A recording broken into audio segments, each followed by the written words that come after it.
Well, good morning, everyone. We're so happy to see you join us today, and thank you for coming here for another Fraud Watch Friday Q&A. We have a very special guest today, Kay Tomlinson, who has been part of AARP's Washington's Fraud Fighters team for several years, and she's worked alongside our cybersecurity expert, Dave Morrow. And she's been part of many presentations and consumer programs, including the Tip-Offs to Rip-Offs campaign, which has been very successful over the last year. And we're very, very lucky to have you join us this week. Thank you, Kay. And as you know, if you've joined us before, this is your forum. You ask the questions and Kay will tackle them. There are two ways to ask your questions, of course. You can type them into the chat box or just pipe right up. I think we'll not have so many people that will cause chaos. So while you're thinking of your questions, which again are going to be so important to us, let me throw out something to Kay to just get us started. So Kay, we've been hearing that the rate of older Americans falling prey to fraud is increasing dramatically. I've heard like terms of double since last year. You and Dave recently went to a national conference on the topic of financial crimes, and you heard more about how these scams are accomplished. And a couple of them centered around things like cryptocurrency and QR codes, which in themselves are perfectly legit, but unfortunately figure quite prominently often in fraud. So tell us, how are these used in fraud? Oh, thank you, Anne, and good morning, everyone. Thanks for inviting me to join you today. I'm going to channel my inner Dave, so I can be ready to answer your questions. But, to dive into your question, Anne, yes, a terrific conference. And, QR codes, let's start there, because don't they just seem to be everywhere? Restaurant menus, product information on packages. I was watching a sports show the other day on television, and here pops up a QR code to learn more about what was happening. They're just everywhere. And of course, QR stands for quick response. And, I think we have an example of a QR code. And, if we can see that on the screen, and, I don't want to insult anybody, but I just want to make sure that we're all talking about the same thing. There we go. And that is our lovely QR code. Sometimes you'll see them in different colors with little different figures inside. But QR codes are actually two-dimensional barcodes. And of course, once we scan them, you open up a link. They can be set up to add contacts to your device, send text messages, make calls. They're really super helpful. And I'll bet most of the folks with us today have used them in some form or another with their code or with their device. And I guess part of the question is that sometimes, at least I thought about initially, why the heck are they being used so much? I just see them everywhere. And, of course, it's kind of the same reason for a lot of other things. They're very cost effective for companies to use to give us information and to market to us. And so, when we talk about fraud and QR codes, when I first started hearing about this, it kind of didn't make sense, and I wasn't quite sure how they could be used. But I learned that there's actually two kinds of QR codes. There's static. They take you one place. They can't be edited by the creator. They're free, which is always an advantage for the fraudsters. And they can't be tracked back to the creator, and you can't be tracked when you use them. Then there's a dynamic QR code that most companies use because they use them for marketing. They can keep track of how many people access their website, for example. And so again, using QR codes for fraud, it's becoming more and more popular because they can be sent to text messages, to your email. They're easy to create. and free. And, they're going to take you to a website where you're then asked for personal information or to make a payment for some dramatic reason. We used to say, well, and we still do, that when you get an email that looks suspicious, it could be a phishing email, PH. We always tell people hover your cursor over the link and it's going to show you where you're going to be taken.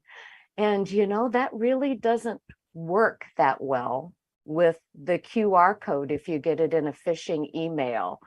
And I think that people are really catching on to that idea of don't click on a link.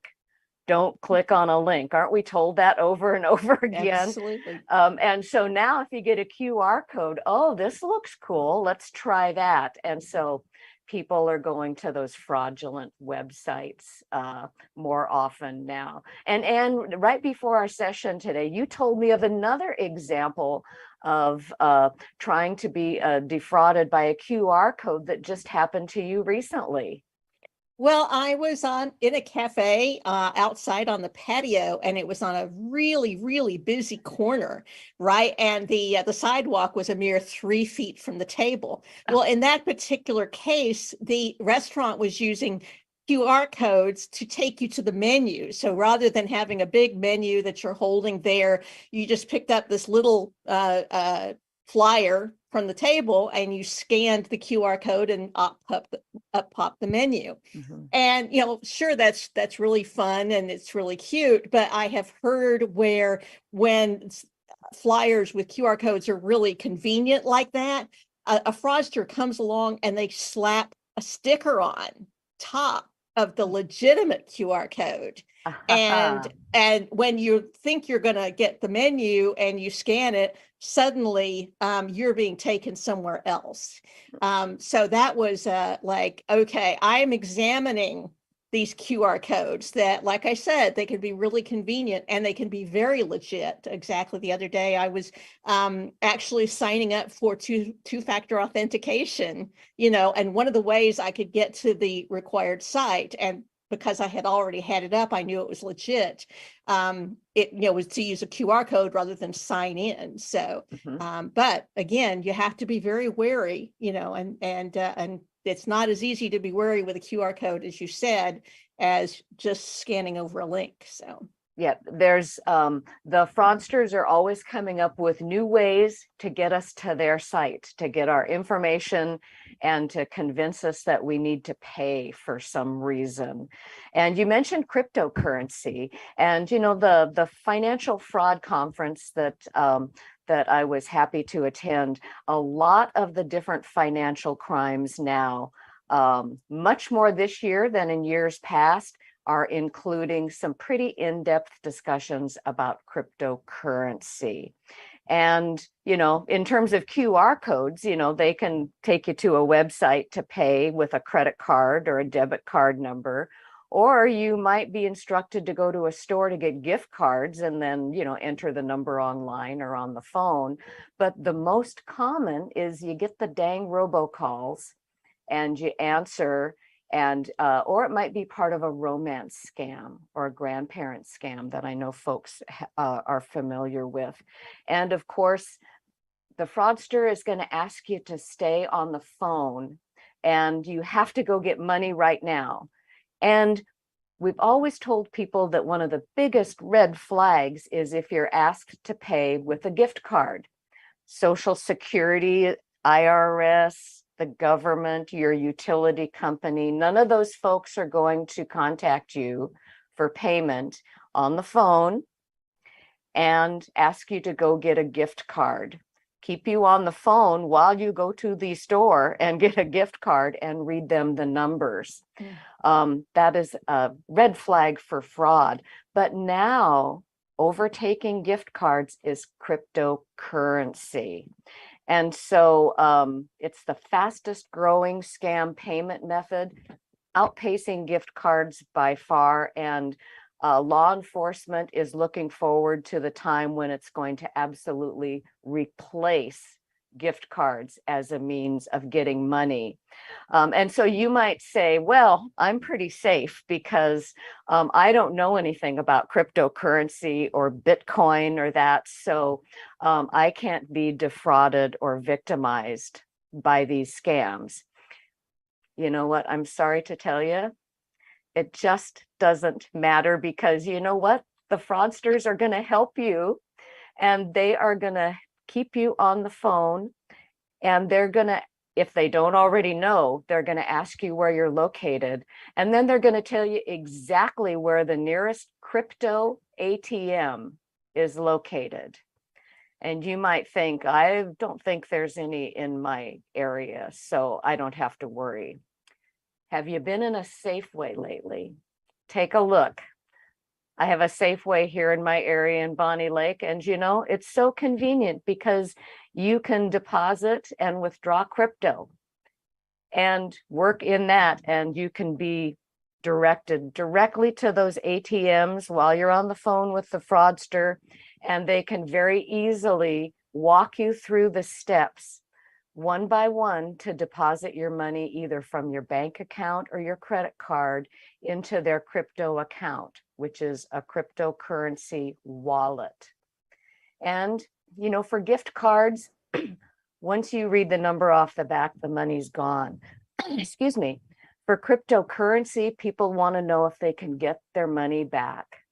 And the answer, unfortunately, is very, very seldom at this point. It's very difficult for law enforcement to track cryptocurrency online. It requires special training for law enforcement.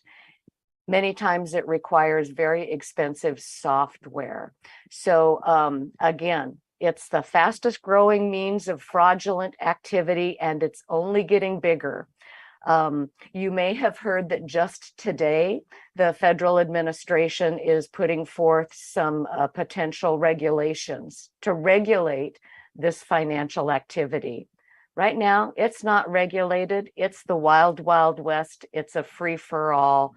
And we highly recommend that you don't dive in unless you really understand it, but be aware that fraudsters that are pushing you for money as part of a scam, they can help you pay them in cryptocurrency.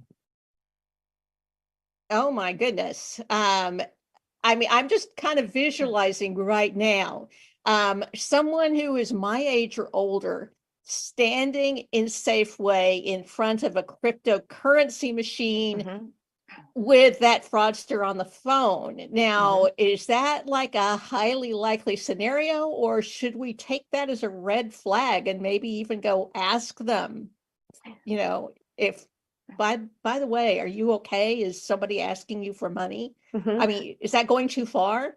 Well, and I think that that's a really good point, because in terms of gift cards, you know, the people at the checkout stand are being trained when an older person comes in and wants to buy several gift cards. They're trained to ask about that. You know, why are they buying them? Because that's kind of a red flag. You know, of course, if it's around Christmas and grandkids and gift card, that might be a different situation. But we actually have had some law enforcement folks consider that a red flag and suggest that you go up and ask someone, you know, do you need help? Are you okay? You know, it's and it's difficult because you don't want to target a certain demographic group and make assumptions. Because I have a feeling that if a younger person were standing at that ATM machine, they might be having just as hard a problem. But I don't think that that's being out of line, in my estimation, if you can save someone from being taken advantage of. Well, it's, you know, it does kind of make your blood curdle, you know, to think about how creative these fraudsters are doing. And I guess we talk all the time about how very educated and trained they can be. So let me stop for a second and ask, before we continue on this vein, what questions are coming up from our audience? Has anyone have anything, in mind, from what they've heard? And do you have some questions that you'd like to ask Kay? Okay, well, speak right up, all right? And you don't even have to put them in a chat box, just sing right out. But I continue to have some additional questions, Kay, if you don't mind. Oh, sure. So you mentioned that it's quite the explosion of fraud related to cyber currency, or excuse me, cryptocurrency, as well as QR codes. What is happening now that is fueling this increase in the use of these tools? Well, and that's really a good question, because yes, there seems to be just an explosion of fraud, and some people attribute it to media coverage, so people know more about it and they're hearing about it more in the news. Some folks say that, it must be being reported more often, which really is not necessarily the case, unfortunately. But when you look back at the last couple of years, I think it's a combination of economic conditions, especially right now, the pandemic, and especially the ubiquity of social media and the tendency of oversharing. We partly make it pretty easy to, by offering information out there for folks, but keep in mind that fraud isn't necessarily a local phenomenon. We're a global community. So, your part of the world, you might be doing pretty well, but not everybody is. And this is an easy way to make money. And, online means everywhere. It's not just down the street. And the fraudsters go where the easy money is. Plus, some very frightening things have been happening. We know that a lot of the fraud originates on other continents. And so we might think of romance scams as, I have a boyfriend in Nigeria or Ghana. Well, a lot from what I've recently heard was quite frightening, because many of the gangs that operate overseas, again, fraudsters go where the money is, are coming here to the US and are locating in the US. And they're closer to the money here. And these can be very violent organizations of gangs that are sophisticated, well-trained, as you said, and people on the other side are trusting. We are trusting. We want to be trusting. We want to be nice. And with the pandemic, people have been more isolated, and many times with less family support, maybe than they've gotten in the past. So loneliness, victims are targeted by scammers. And a lot of times with the pandemic and being isolated, people are on the internet more than maybe they have been in the past. So they're not as aware of how to avoid fraud. So there's so many factors that go into this, but at the end of the day, the fraudsters are going to go where the money is and where it's easiest, and they're going to do whatever they have to do to get it. Wow, that is a lot to think about. And it raises more questions. So I could just continue to fire questions, but I do want to stop again and say, who else, is having the neurons in their brain firing off right now? And we, with questions, does anyone else, have something they'd like to ask about this?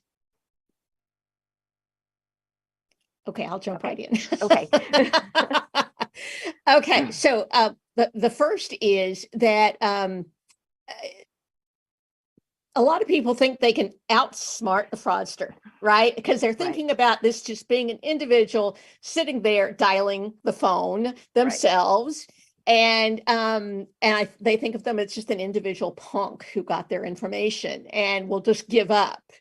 In fact, the other night at Tip-Offs to Rip-Offs, someone was saying, yeah, my husband just sits there and gives them phony credit cards and, information, just playing with that person. Now, given what you've told us, one, they're making a bad assumption about that person potentially and their sophistication. And two, is it really a good idea to sit there and play with somebody like that?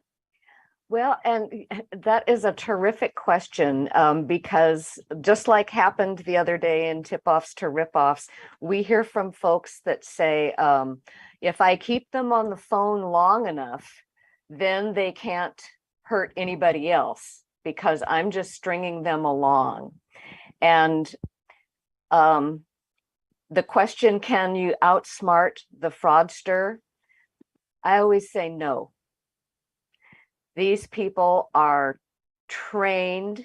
They're not the guy standing on the corner of the street, that's going to knock you over and grab your purse. They're highly trained, they're sophisticated, and they're trained in, if you can believe it, psychology.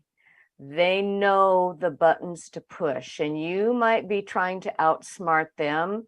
During that entire time, they are reading you and working on a way to get you to the point of being under the ether, whether it's excited because I got him, or, oh no, maybe I said something I shouldn't have said. It's a heightened state of emotion that the fraudsters are experts on targeting you.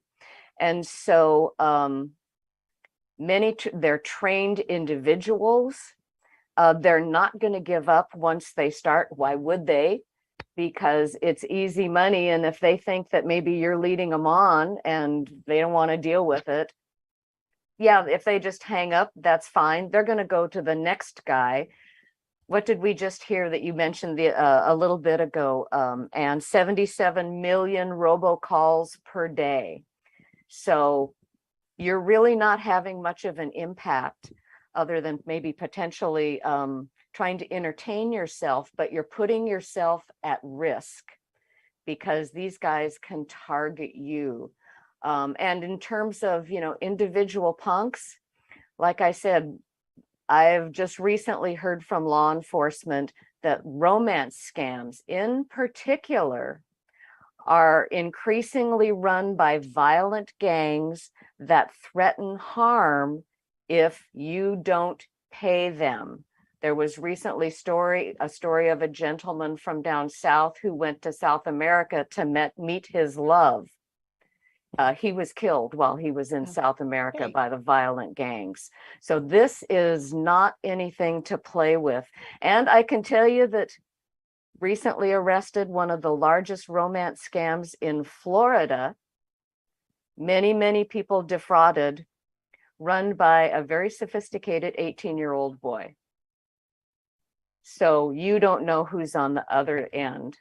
And you know what? I just saw a note coming into the chat box talking about what can you do? And this is a perfect time to talk about what can you do? Because I'll grant you, this all sounds horrible, doesn't it? Yes. Well, the key is guard your personal and your financial information. Don't respond to requests for any of that information unless you initiated the interaction. And some of these tips might sound like, oh, it's the same old, same old. But you know what? It is the same old, same old. It's so important. If you go to the doctor and they're still using your social security number to keep track of you, you don't have to give that to them. They have other ways they can track you. Are you using your credit card? And oh, it's one of those where they have the old machine with the slip where they get the slip and take it with you, even though it might only have the last 4-digit. And I can't say enough asking people to limit their sharing on social media. I've mentioned grandparent scams a couple of times, and those are starting to evolve into not just grandparent scams where you're being called because your grandchild is in trouble and you have to pay money to help them. Now they're evolving into kidnapping scams, to be even more frightening. I have an example within my own family. Bless her heart, my niece, she's got pictures of the kids, the house, the photos, the schools, you name it. It's all over social media. Anybody gets into her Facebook account, the metadata on those pictures says exactly when and where and what time those pictures were taken. It's just an open book. Sign up for the do not call list. I know people always say, oh, big deal. You know what? It does help. And consider using a call blocking service for your cell phone. Go on Consumer Reports to get some information about the different organizations that can do that. RoboKiller, NomoRobo. There's several out there that are free. Informed delivery by the United States Postal Service, because stealing checks, I can absolutely tell you, is still a big, big thing. And so consider online banking, and listen to the voice in your head. If something is too good to be true or just feels kind of hinky, it is. And you were talking just now about using the do not call list, and a lot of people on other things we talk about say, I did that, but they're still coming in, and that's because these guys continually use new numbers. They're always generating new phone numbers that supersede. So we talk about layering our defenses. So do not call list, using a robocall, anti-robocall is another one. Using the tools from our carriers, another one. Yep. So not relying just on one type of defense, right? Exactly. And, we still have a landline that's a closed caption phone. And I can tell you, we still get several calls, not as many as we used to, but we never answer. And when we look at the where the call is coming from, it's from everywhere, or it's like the police or the Amazon is kind of always the number one fraudulent robocall. And just let your calls go to voicemail, whether it's your cell or if you do have a landline. If it's somebody that you need to talk to right away, you can give them a call right away and listen to that voicemail. They'll leave it for you. Absolutely. And the other thing about all of this is reporting. Why is it important to report fraud in all of its forms, and where do we report it? The conference that I was just at was a national conference for law enforcement agencies that whose people focus on financial crime. So fraud, cybercrime, crypto, all of that. And one of the number one questions and comments in almost every session that I went to was about reporting. And somebody would say, well, we always tell people to report, and then people say, oh, it doesn't do any good. Nothing ever happens. I never hear anything, so why should I bother to report? Well, it is extremely important to report to the FTC, the FBI, you can do it online at ic3.gov, your local law enforcement, the Attorney General's office. And this is important because they can't do anything about it if they don't know about it. And these agencies work across agencies, not just, all of the FBI agencies, but the FTC and the FBI. Some people might not realize that the US postal inspectors focus on fraud inspections and investigations. And they work with all of these agencies. So they can't work on them, maybe not individually, but together they attack those. And a really good example are the Attorney General's offices from across the country working together, especially to fight robocalls. And Anne, you had just talked about this a bit ago. Our Attorney General here in Washington State is part of the filing in Ohio to take down a robocall scheme that spans the entire country. And so they're filing suit on behalf of the citizens of Washington State. And, over the past few years, the Attorney General's office has recovered money from robocallers. And I'm not talking about, like you said, the one guy sitting there with a phone making calls. These are sophisticated organizations. And so they have recovered funds. So I really encourage you to report to these agencies if you think that you've been a victim of fraud, if you know you have. If you're getting robocalls, go to atg.wa.gov. That's our Attorney General's office. And just go in the search field and type robocall complaint form. And I can tell you, this is the easiest form you're ever going to use in your life. It takes about 1.5 minutes to fill it out.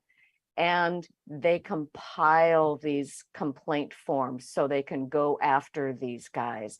And of course, don't forget the AARP Fraud Watch Network call center, because that is a way to talk to a live person to get information about what to do if you've been a victim of fraud, or if you just think you've been a victim of fraud, or if your mom has been a victim of fraud. The number is 877-908-3360. And I think Bruce is helping us by putting this up, or he will be. So you have that number.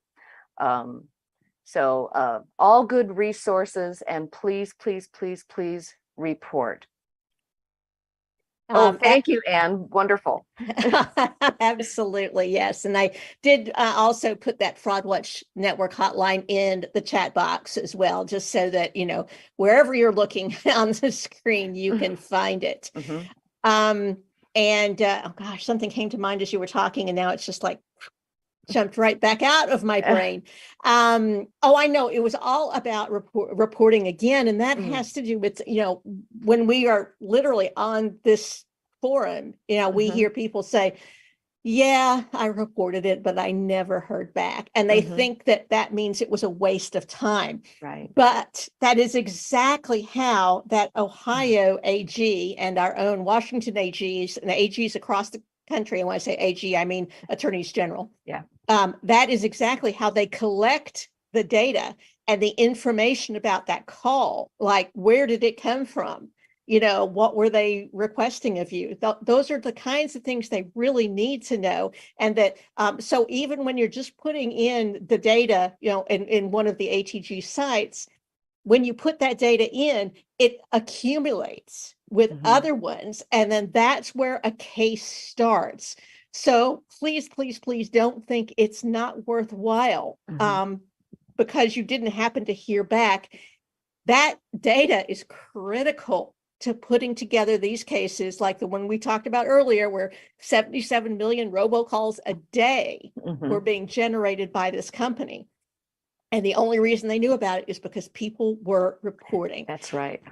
And the other thing about the Fraud Watch Network hotline, by the way, is those are live people, correct? Yes, that's exactly right. So that is an opportunity to actually chat with someone, and they will remind you of the things that we've been saying here today about what you can do.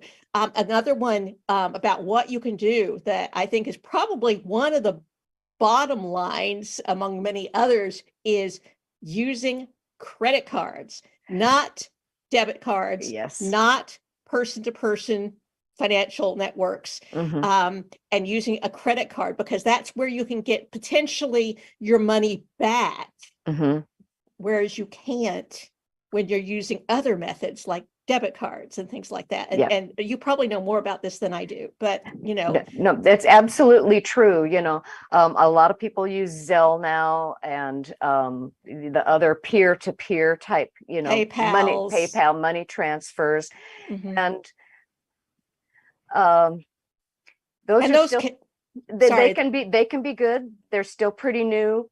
They're not particularly customer service friendly, so to speak, if you have an issue and need to talk to somebody, but you are not protected with any of those processes as you are with a credit card. Your bank, if you're a customer, they're likely going to cover a loss depending on how much it is, but they're not legally required to, so they might not. You can't count on that. The credit card company, legally, you're only responsible for the first $50. And I can tell you from experience, if you've been a customer for more than just a couple of minutes, they're going to cover everything because they want you to keep charging, of course. So especially anything online, use a credit card. Don't use any other method. Credit card, credit card, credit card. Absolutely. Yes. Thank you so much. And again, we do, if you've been listening to this, by the way, on other different months of the year with our Fraud Watch Friday, you'll hear the same things occasionally, but it is that they're the things that are the most important. That's right. Right. Any questions before, we tackle anything else today? Any more questions on this topic? Because we could talk all day. That's true. But another thing that we can do, proactive thing we can do, we talk a lot about freezing credit, right? But I know that actually some of our staff members are freezing their children's credit. So say we have grandparents, what might we do that's helpful for our grandchildren and or the parents of our grandchildren? Right. Well, and, absolutely right. And there is something that we can do. And, when we go out and speak with organizations and groups, we talk about freezing your credit is a good step to take against identity theft, because if your information is stolen, for example, in a data breach or however, somebody can't use your social security number and your information to go out and buy a car or buy 10 telephones and charge it to you. And now you're on the hook for this and your credit has been ruined because you didn't even know till you started getting past due bills. So we talk about freezing credit, but then we also tell people it's a good idea to freeze your child and your grandchild's credit. And people think, well, why? Well, they have a social security number. And so that can also be stolen and used to create an identity that can, again, go out and buy things and ruin their credit. But there are some additional steps that you just need to take for minors. It's still a good idea. Because think in terms of your kids and your grandkids as being a blank slate for the fraudsters that can go out and apply for credit and take out loans in your kid's name. And then think about that not even being discovered until the child is a young adult, and now they want to get a credit card because they're going off to college. So as a parent or a legal guardian, you can do a security credit freeze. Even though minors under 18 usually don't have credit reports, you can still accomplish this. And you need to do it with each of the 3 agencies, Equifax, Experian, TransUnion, and they each might have their own requirements, but it's still pretty much the same for everybody. You need copies of documentation to prove your identity, your minor dependent's identity, and your relationship to the minor dependent. So, and you need to do this for each child, each grandchild. So think of, I'm pulling a lot of information and a lot of duplication if you got 3 kids, for example, but it's so worth it because you're protecting them. You know, you're going to need things like your social security card, your birth certificate, your driver's license, or another government issued ID. And then for each kid, their birth certificate, a copy of a court order if they're adopted or if you're a legal guardian, copy of if you're just their authorized representative, valid power of attorney, foster care certification. These type of documents are what you're going to need. And then to validate the child's identity, their social security card, and again, their birth certificate. So again, this is for your protection and it's for their protection as well. And yes, it's a lot of steps if you're doing it for more than 1 kid, but it is so worth it because you're protecting their future, their financial future. So important. Absolutely. I think all the time about my children's financial future because, this isn't your mother's, generation anymore. Things are different now for our kids than they were, when our parents were thinking about us. So now, we've had a great flow, about all of this, but I want to go back to a question that came up earlier when you were talking about how photos can carry information and you use the term metadata. So would you define that just so people understand what we're talking about tracking the information that people have on their social media?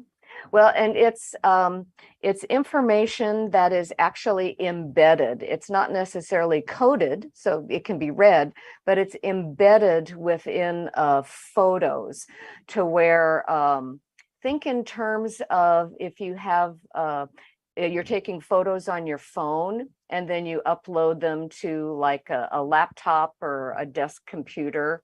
I'll go on to my desktop computer and I'll go to photos, and I haven't put anything in my phone saying, when that was taken in terms of a date, any of that information, but all of a sudden it's right there on my desktop computer under each picture. Thank goodness, it's the only way I can keep track of what's going on in terms of when. But it's essentially just data that is electronically embedded into the photograph in all of these instances that can then be easily read to define, is this a picture of the family in front of Grandma and Grandpa's house in Arizona? And then taking the names and going and doing some searchings online and, look, there's a Google Earth picture. What a fantastic house. Maybe I should contact them because they look like they have a lot of money. Absolutely. And I was just looking on my phone and I can't find it really quickly here, but there are settings that you can put into your phone when you go to settings. I'm going to photos. I'm not exactly seeing what I want, but you actually can put your settings in so that your location, for example, that's another piece of metadata. Like you said, when your album flips up, it might say the name of the town. You're going, okay, that's where I was on that day, and it's like, do I want everybody to know that? Right. And like you said, you can turn off your location services on your devices. And of course, your device is very quick to tell you, well, some things aren't going to work. Are you sure you want to turn it off? Well, Yes. that's a decision that you'll need to make, and in terms of how you want to manage that. But just keep in mind, even if you're just posting pictures on Facebook, for example, I'm not saying it's such a horrible thing. I'm just saying, think about sharing everything about your family. I have a friend, if I know her, so I know that they live on Lake Washington. They have a fantastic boat. I know her kids go to private school. I know how old they are. I know where they're going to college. I know what her business, I mean, it goes on and on. I know this because I'm her friend. Anybody that's into her Facebook page, they know it as well, because it's all over. Just with the sharing of the explanations that she's putting. So obviously she's not listening to me. Well, I'm hoping that they were listening today during this session. And we're coming up on the end of our time, but I want to be sure any other questions that you guys might have for Kay, because this is a really special opportunity to have her here, especially with what the information she gleaned from the financial fraud conference that she recently went to, and certainly the last several years that she's had working with the fraud fighters. So any other questions? I have one. Great. I'm Michael. Hi, Michael. I just got an email yesterday asking me if I had an Amazon card or a PayPal account or a Zelle account.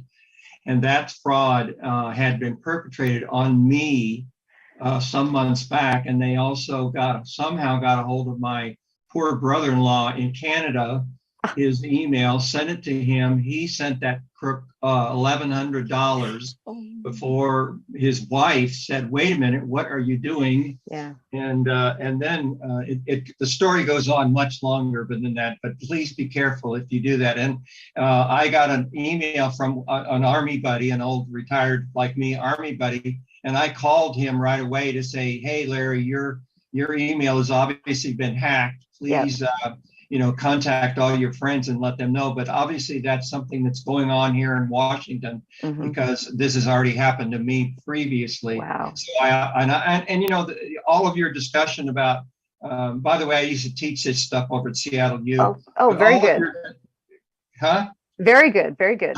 All of your discussion about not engaging these people, I think, is right on. I thought about engaging this guy, but you know what? I don't have the time and any more of the patience to deal with these crazy, sick people who are happy to steal all the money they can from you, especially after this experience I just had with my poor brother-in-law. So we reimbursed him and he got his money back. But by the way, the banks didn't care. The credit card people didn't care. Nobody cared. Yeah. He never got a penny of that money back. And he almost lost $1,500 instead of just $1,100, but his wife, bless her heart, who's not a computer person at all, realized that something was wrong and stopped him.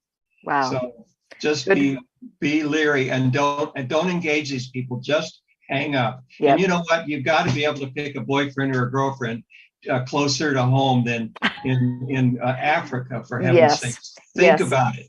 Okay. Sorry. Yeah, no, absolutely. And you're exactly right. The whole Amazon, Zelle, PayPal, there's been fraudulent activity on your account. That is just an ongoing #1 popular fraud, not just an email, but robocall as well. And you're exactly right. Hanging up is the way to go, deleting the email and from your deleted trash.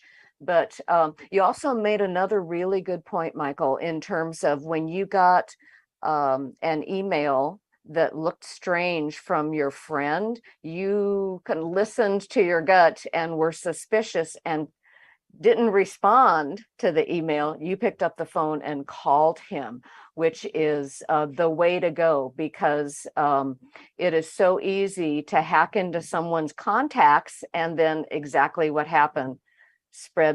Do that blast of email. So I'm so sorry that there was money lost there. The right steps were taken, but too late. And it's just, it's heartbreaking the amount of money that's lost. And what's really tough is, something that I've always found interesting, and it seems to be continuing through time, so to speak, is I guess when I first started volunteering with AARP, I thought that, older folks were the biggest victims of fraud.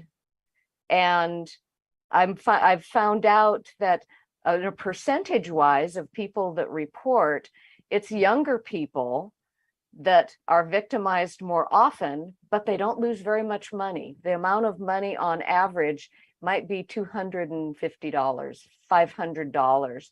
But when older people are victimized, the dollar amount goes up. You mentioned $1,100, Michael. $1,500 is actually the average. You mentioned that. And that's at a time in life when people cannot afford to lose that kind of money. So again, all the right steps. And I just really urge folks to be super, super cautious. Listen to that little voice in the back of your head, because it's usually pretty smart. Mm-hmm.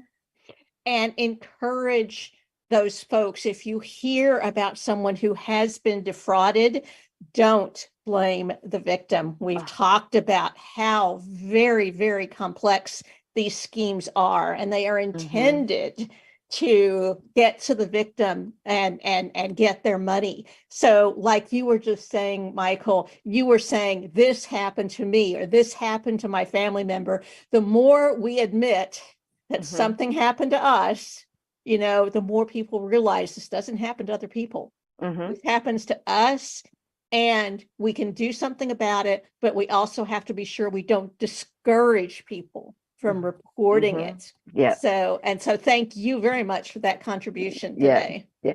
And, I can tell you that that is one of AARP's national focus for this year and into next year, is to change the conversation around victim blaming. The financial, mental impact of fraud, the impact on the family. There's shame, there's guilt, and it's not the victim's fault, but, in the past and even now sometimes, people make it sound like it was the victim's fault, or maybe older people will say, I better not say anything because my kids might think I can't manage my finances, so they don't want to say. And then, well, how could you be so silly, so stupid to fall for that romance scam? And, that's not the way to look at it.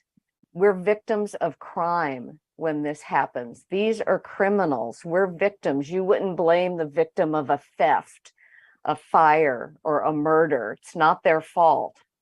Why would you say it's their fault if it's fraud? So yeah, absolutely true, Anne. And I think we all need to remember that and keep it in perspective to support people that have been victimized by this fraud, regardless of what tone it takes. And these groups work in a group. These gangs work in a group, and they share what works and what doesn't. They work very closely together, and they're making millions of dollars a day off of the U.S. public. And you're right, it isn't just seniors, it's everybody. That's where I think you have to really alert your children and your grandkids how critical this is.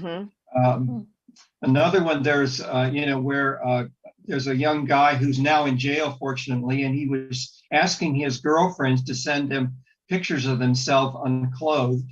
And even if they say, send me a picture of with your bikini on. Well, because of Photoshop, they can do all kinds of things with that. Your mind can go there. And so then they try to extort money. And this guy did with a number of young girls. One of the young girls killed herself because it was so devastating to her to have this picture out there, which wasn't even legitimate. And she literally, and I mean, how tragic is that? And so, and this guy is now in jail. But Good. that I think is rare. For unfortunately, prosecuting these cases is very, very difficult. So Yes. there are so many ways that we can get scammed. But I think as seniors, we really need to be friends. And so what I've done is gone around and talking to the young girls that I know, my pastor's daughters, and said, hey, if your boyfriend asks for a picture of you, whatever clothing or whatever, drop that boyfriend. You don't need that boyfriend. Yeah. Red flag. Red flag. Mhm. Absolutely, red flags. That's what we have to look for, is Yeah. the red flags. Yeah. Sorry to be so. Yeah, Oh, no, it's we appreciate absolutely, it. yeah, no, that's fantastic. And it's absolutely true. And you're right. It's not just the older folks, it's the younger people. And then part of the hard thing is sometimes the parents aren't as computer literate as their kids, and they're trying to monitor what their kids do and put the controls and stuff. And so it's really an ongoing education process for all of us, and to mainly continue to get the word out. So I applaud you for being willing to step up and talk to people and warn them about those red flags, because it's spectacularly important. And they're going to remember that. They're going to remember somebody that came up and told them that. Netflix has a series of documentaries about this. Mhm. If you guys are Netflixers, they are documentaries on Netflix. They're very well done, very upsetting, frankly, to see what these criminals are doing. Mhm. Netflix has, I think, 4 or 5 different topics, but along this whole identity theft thing. And it's just tragic what some of the consequences of this behavior Yeah. have been for kids, because kids just don't think anything of it. And I'm sorry, it isn't consequenceless. That's exactly right.